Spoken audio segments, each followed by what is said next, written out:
Detective Nemo. Case number 1. The Stench of Lyon. An old friend had urgently called me to Lyon, worried about a series of children's disappearances that the authorities insisted on labeling as mere runaways. However, upon arriving, I realized that the coincidence was far too precise. In every case, the neighbors reported the same unsettling phenomenon. Just before the children vanished without a trace, an unbearable stench filled the air, like rotting flesh left out in the sun. There were no footprints, no signs of violence, only the memory of a smell that seemed to seep into the walls. As I walked through the affected neighborhoods, I collected fragments of stories from fearful neighbors. They spoke of a thin man who prowled at night, always accompanied by that intolerable stench. Some recalled tales from their grandparents about missing children and strange events that no one had been able to explain, stories of shadows moving through empty streets and animals disappearing without a trace. Each testimony, though fragmentary and blurred by time, outlined a disturbing pattern that seemed to persist across generations. Following the fragments of information I gathered from the neighbors and ancient rumors, my path led me to the outskirts of the city, to a forest that seemed forgotten by everyone. Among the trees, I discovered abandoned trails that connected to a ruined hospital, a place buried by time and seldom spoken of. Curiosity drove me to explore further.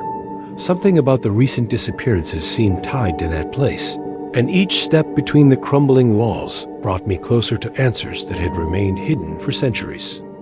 Every locked door and silent corridor urged me onward, with the feeling that I was on the verge of discovering something no one had ever explained.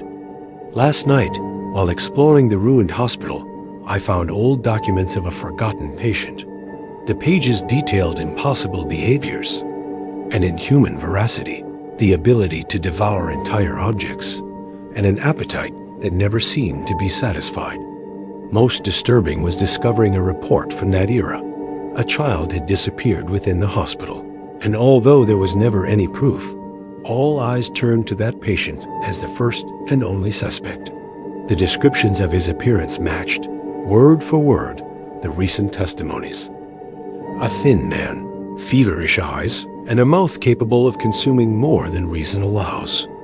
Among the papers, one name stood out in black ink: Tarari. At that moment, an unbearable stench filled the room, more intense than ever before, accompanied by an agitated, hungry sound that seemed to come from the very darkness surrounding me.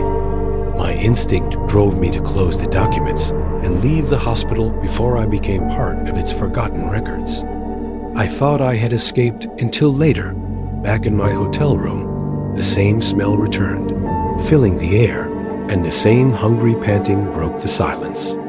Then I realized that by taking the files, I had carried something else with me, and my instinct was telling me not just to leave that hospital, but to leave the entire city. Even so, I know I will return. I cannot allow the case to remain unresolved, nor let the disappearances continue without answers.